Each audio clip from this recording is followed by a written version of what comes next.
বাজে এখন ঘড়িতে 6:45। আজকে অনেকটা দেরি করেই ঘুম থেকে উঠলাম। Hello everyone, good morning. তোমরা সকলে কেমন আছো? আশা করছি সকলে খুব ভালো আছো আর সুস্থ আছো। আমার নতুন আরও একটা ব্লগে তোমাদের সকলকে জানাচ্ছি অনেক স্বাগত আর অনেক ভালোবাসা। আজ রবিবার আর ঘড়িতে কটা বাজে সেটা তো দেখতেই পারলে। যাই হোক, 2 দিন হয়ে যাবে তোমাদের ভিডিও দিতে পারিনি। তার একটা বড় কারণ আছে।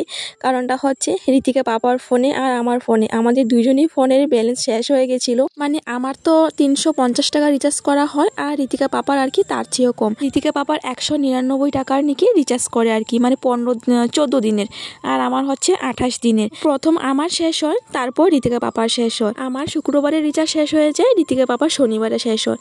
শুক্রবারে আমি সকালবেলা ভিডিও আপলোড করে দিয়ে শিডিউল করে রেখে দিয়েছিলাম, তো ঠিক টাইমে আর কি 7টা ভিডিও আপলোড হয়ে গেছিলো। ঋতিকা পাপা ঘরে আসার পর আর কি আমি চেক করি, তারপর আর কি ওর থেকে হটস্পট নিয়ে তারপর আর কি একটু আর কি দেখি।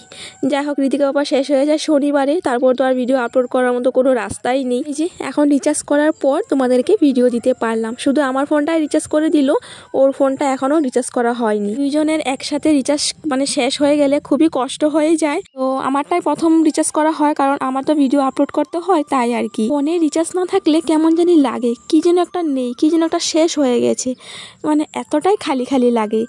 শুক্রবার দিন আমি অল্প একটু ভিডিও করেছিলাম, আধা আধুরা, তারপর আর ভিডিও করা হয়নি। ফোনে রিচার্জ ছিল না, মনটাই খারাপ হয়ে গেছে, তো তাই আর কি ভিডিও করা হয়নি। শনিবার দিন গেছিলাম পিসির বাড়ি। এই যে পিসির বাড়ি থেকে দেখো আম নিয়ে আসলাম।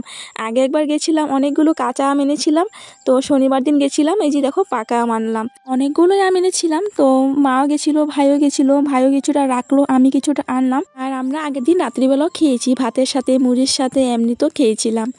যাই হোক, এই যে এখন আম কাটবো, ঋতিকা বলছে মুড়ি দিয়ে খাবে, তো আমিও এখন পর্যন্ত কিছু খাইনি, তো ভাবলাম যে না, আমিও আম আর কি মুড়ি একসাথে মেখে নেব, ঋতিকা আর আমি খেয়ে নেব। সবারই চা খাওয়া হয়ে গেছে, শুধু আমি আর ঋতিকার বাকি আছি একসাথে আম মুড়ি মেখে খেয়ে নেব। দেখো আমটা কত সুন্দর, কি ফ্রেশ, একটুকু পোকা নেই, জানো তো গাছের আম যে পোকা থাকে, তো একটুকু পোকা নেই, এতটাই ভালো। তো এই যে আমটা খেয়ে না বীজটা লাগিয়ে দেব, যদি হয় তো পরে খেতে পারবো। তো আমগুলো একটু শক্তই ছিল, একদম নরম তুলতুলে এখনও হয়নি, তো তাই আর কি এই যে দা দিয়ে একটু একটু করে কেটে নিয়েছি। আর এই যে দেখো বীজটা এখন খেয়ে নিচ্ছি, মানে চুষে নিচ্ছি আর কি। ঋতিকা এদিকে উঠে গেছে, বাইরে থেকে বলছে মা আমার জন্য রাখো, তুমি একা একা খেও না। তো ও মানে দৌড়ে ঝাপটে আসছে, এই যে দেখো মুখ ধুয়ে নিয়েছে, এসে বলছে যে তুমি একা একা সব খেয়ে নিয়েছো।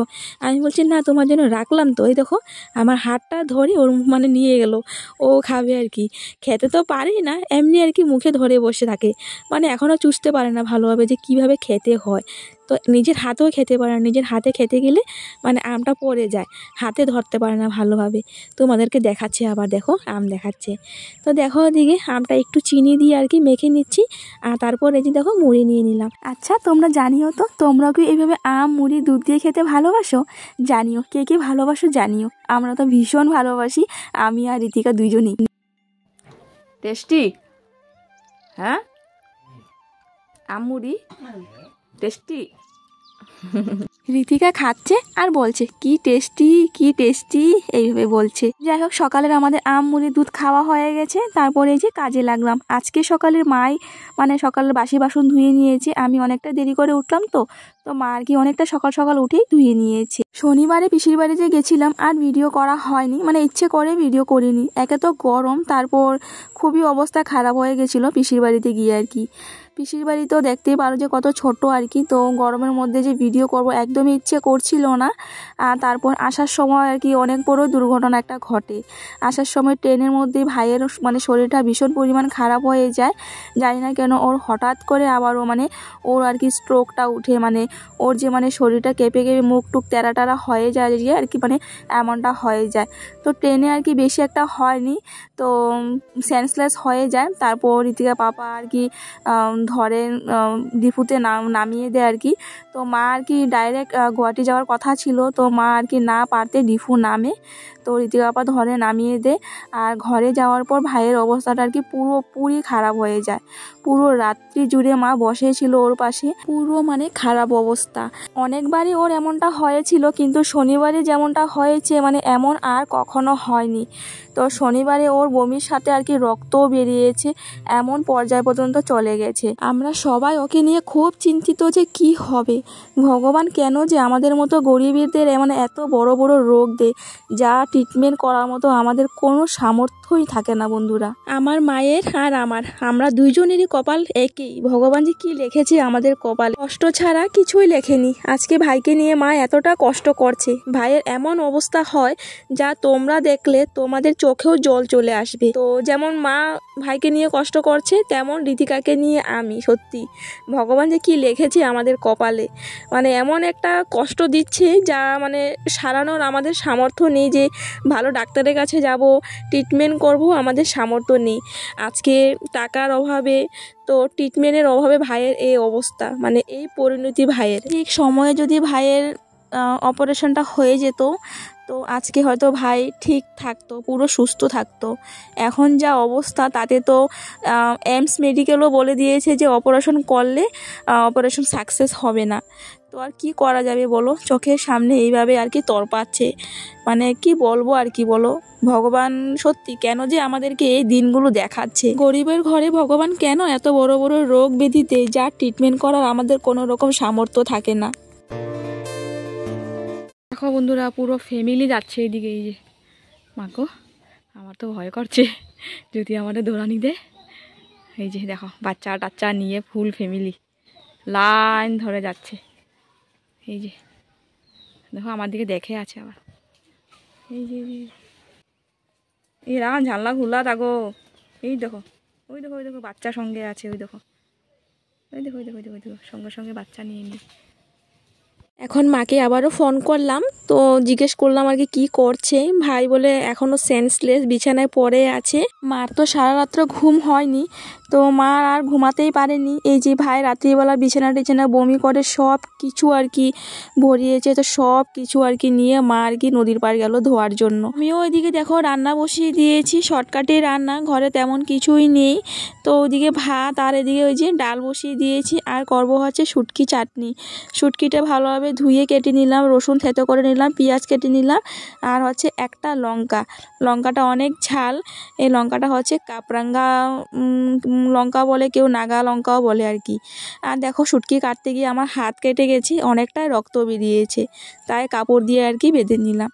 তো ওদিকে ভাতটা নামিয়ে নিয়েছি, ডালের সঙ্গে দিলাম আলু সেদ্ধ হয়ে গেছে।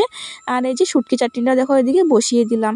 তো প্রথমে শুটকিটা একটু লাল লাল করে ভেজে, তারপরে যে পেঁয়াজ টিয়াজ সব কিছু দিয়েছি। বেশি একটা সময় লাগবে না, একটু লাল লাল হয়ে গেলে নামিয়ে নিব।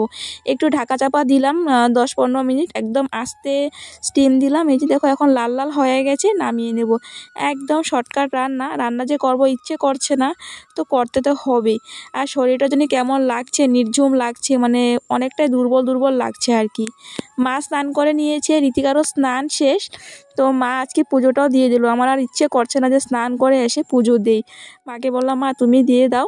মা পুজোটা দিয়ে দিল। এই যে আমিও যাব এখন স্নানে। তো চলো বন্ধুরা, একবারে স্নান টান করে তারপর তোমাদের সামনে আসছি।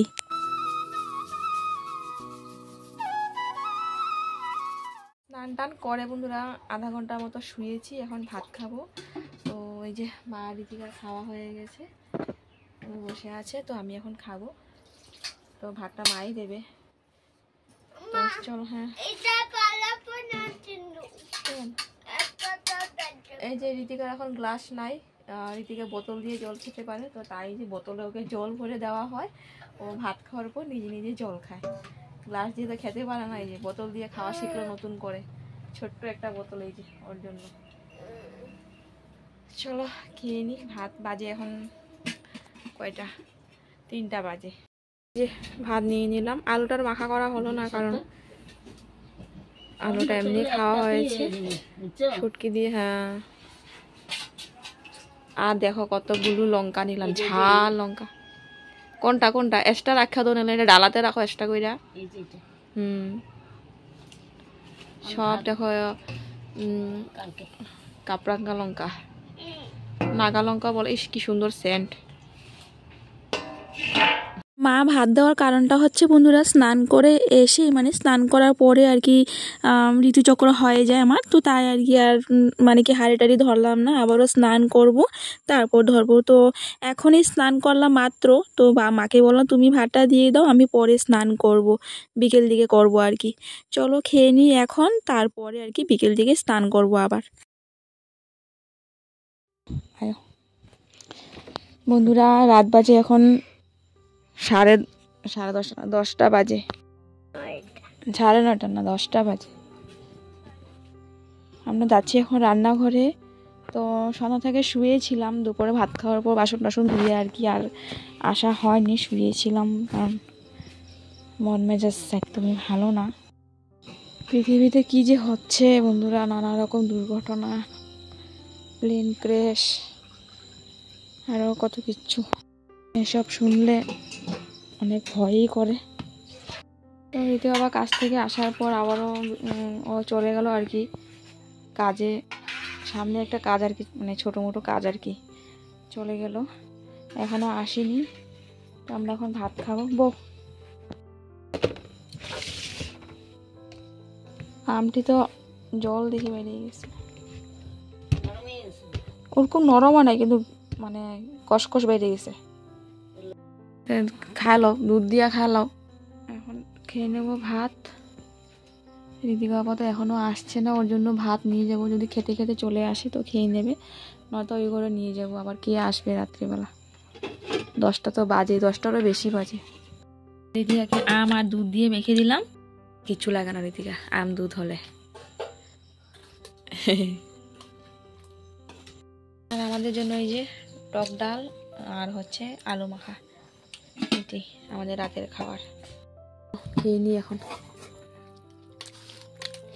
খাওয়া দাওয়া শেষ, চলে আসলাম বড় ঘরে। এই যে বিছানায় এখন ঋতিকার জন্য ভাত আনলো মা, একটু টেবিলে রেখে দিয়েছে, যখন আসবে খাবে, বলছে যে এখনই চলে আসবে, দেখি কখন আসে। তো চলো আজকে ভিডিওটা এইটুকুই বন্ধুরা, সারাদিনের ভিডিও আজকে এইটুকুই করতে পারলাম, মন মেজাজ একদমই ভালো না। তো চলো তোমাদের সাথে দেখা হচ্ছে পরবর্তী ব্লগে, সবাই ভালো থাকো সুস্থ থাকো। চলো।